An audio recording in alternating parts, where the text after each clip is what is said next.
क्या कहना चाहिए, ना उसके खिलाफ तलवार उठाई, लेकिन आर्गूमेंट किया। वो जो आर्गूमेंट बिल्ड करने का कल्चर है हज़रत अबू बकर सिद्दीक़ का, उसकी जो आपने रोशनी डाली उस पर ज़रा खोलिएगा बात को। आपके इस पूरे सवाल को हम इस एक जुमले में ले सकते हैं कुरान पाक के, रुहमाउ बैनहुम अशिद्दा अलल कुफ़ार। जो इस्लाम के दुश्मन थे उनके लिए आपसे ज़्यादा सख्त इंसान कोई नहीं था। जिस तरह हज़रत ने बताया, उनके फ़ैसलों के हवाले से रोशनी डाली है।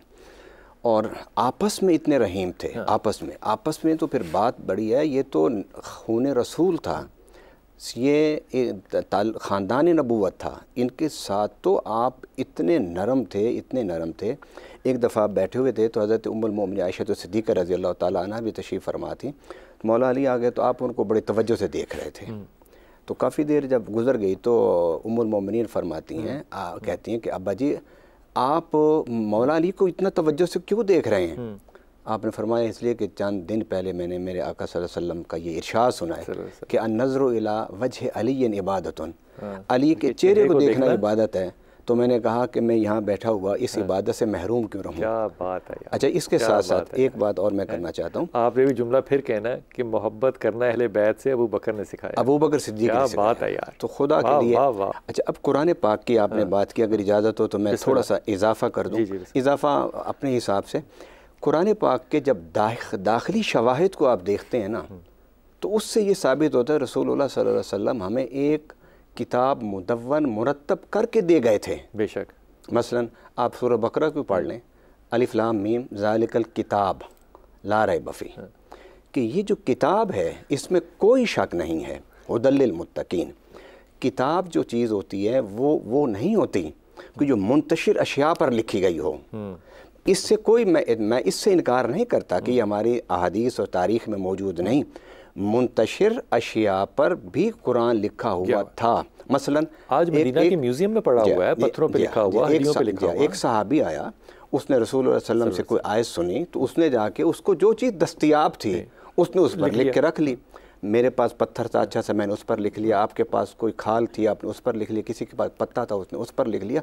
इसका ये नहीं मतलब कि हज़ूर सल्लल्लाहु अलैहि वसल्लम अपनी हयात मुबारक में हमें मुरत्तब शुदा कुरान का नुस्खा नहीं देकर गए थे। The way it is now, ऐसा ही है ना? बिल्कुल, The way it is now। हाँ, उसका वर्जन तब्दील होता रहा, जिस तरह आज है। हाँ, कि प्रिंटिंग प्रेस पहले कमज़ोर था। हाँ, उसके औराक कुछ होते थे, लिखने का तरीका कलम से होता था और तरीका था। हाँ, फिर आगे बेहतर सूरत पैदा होगी, फिर उससे बेहतर सूरत पैदा। अब तो ये सूरत हाल है कि आपके छोटे से मोबाइल में न सिर्फ पूरा कुरान है बल्कि उसकी 10,000 तफासिर भी उसके अंदर मौजूद है, आप उसको पढ़ सकते हैं।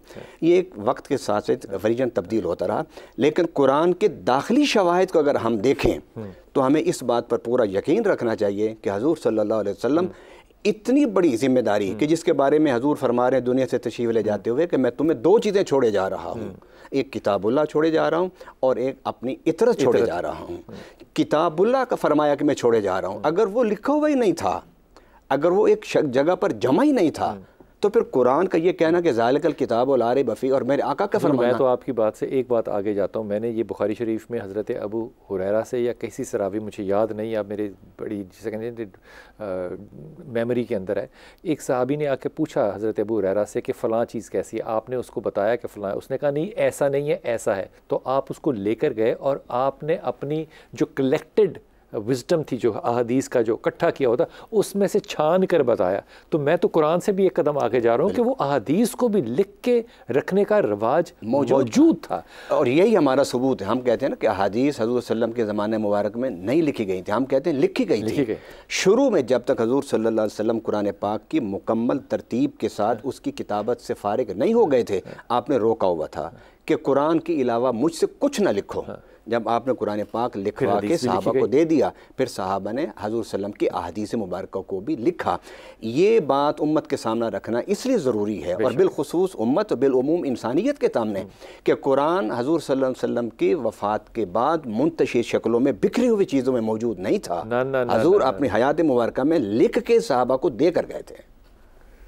जिन लोगों को इस चीज़ के ऊपर थोड़ी सी हो ना, वो मैं लफ्ज़ नहीं वो इस्तेमाल करना चाहता, जैसे वो बड़े अक्लमंद लोग होते हैं ना कुछ, तो वो इस पर एक आर्गूमेंट करते हैं, लेकिन इसकी जिस चीज़ की आर्काइव मौजूद हो ना, उस चीज़ के ऊपर बहस नहीं कर सकते। जिन लोगों को अपने इल्म के ऊपर थोड़ा सा इजाफा करना हो, वो मदीना शरीफ के अंदर रोज़े के बिल्कुल सामने मुझे गेट का नंबर नहीं याद, वहाँ पे मदीना का एक म्यूज़ियम है और उसके अंदर आप जाएंगे तो आपको अंदाज़ा होगा कि ये सारी चीज़ें लिख के जिस रखने का जो रवाज था वो कितना क्लियर, और लिखाई जो थी वो कितनी ज़्यादा साफ़ और आज के दौर में भी महफूज है। छोटा सा वक्फा, वापस आए।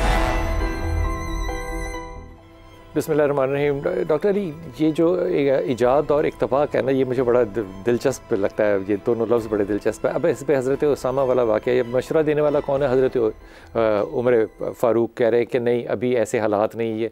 आपने आगे से जुमला क्या पेश किया? आपने कहा कि अगर मदीने के अंदर जानवर आ जाएँ सारे, यहाँ पे तूफ़ान आ जाए, यहाँ पे मेरी बोटियाँ बोटियाँ कर दे, मैं फिर भी ये ज़रूर करूँगा जो कि काम रसूल पाक सल्लल्लाहु अलैहि वसल्लम छोड़ कर गए हैं। ये इक्तबा की एक ऐसी नेक्स्ट लेवल है कि इसको लफ्ज़ों में बयान नहीं किया जा सकता, जबकि इस चीज़ की एक मंतकी शायद तरजीह ये हो सकती थी कि इस चीज़ को डिले कर दिया जाए, लेकिन बात यहाँ ख़त्म हो जाती ना तो फिर बात मामला था, या ख़त्म नहीं हुई। आप हज़रत उसामा की सवारी के साथ साथ गए और कहा कि इसकी गर्द भी जो मेरे पे पड़ेगी उससे भी मेरी नजात होगी। इक्तबार हज़रत अबू बकर जी, बिस्मिल्लाहिर्रहमानिर्रहीम, बिल्कुल ऐसे ही है उनकी। बल्कि अगर आप मल्टी डायमेंशनल शख्सियत थे चूँकि, तो हर हवाले से ही इत्तिबा का उनका यही लेवल था ऑलमोस्ट, हर हवाले से। लेकिन बहरहाल अल्लाह का कानून है कि वो बाज़ मामलात में बाज़ों को एक इनफरादियत, बेशक इनफरादी शान से नवाज देते हैं। सैयदना अबू बकर सिद्दीक़ रज़ी अल्लाह तआला अन्हु के हवाले से अभी बहुत हमारे दरमियान बड़ी हमारे मुअज़्ज़ज़ बुज़ुर्गान ने बात की कुरान मजीद की तदवीन के हवाले से ना। देखिए, जो रसूलुल्लाह सल्लल्लाहु अलैहि वसल्लम कुरान मजीद मुकम्मल दे कर गए थे वो पूरा था, मुकम्मल था, मुदव्वना था, वो था लोकल नीड का।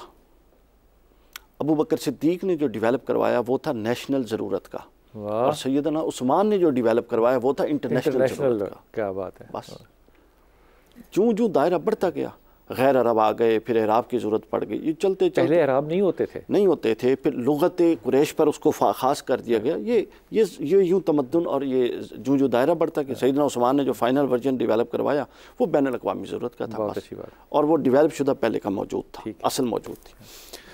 अबू बकर सिद्दीक़ रज़ी अल्लाह तआला का एक पहलू आज बड़ी ज़रूरत है उस पर करने की ज़रूरत। जिस तरह रसूलुल्लाह सल्लल्लाहु अलैहि वसल्लम गरीब परवर थे ना, और हज़रत बिलाल की चक्की चलाया करते थे, ये परताव का लफ्ज़ जो अभी राग़िब भाई ने बोला, भाई परताव हज़रत अबू बकर सिद्दीक़ में भी था।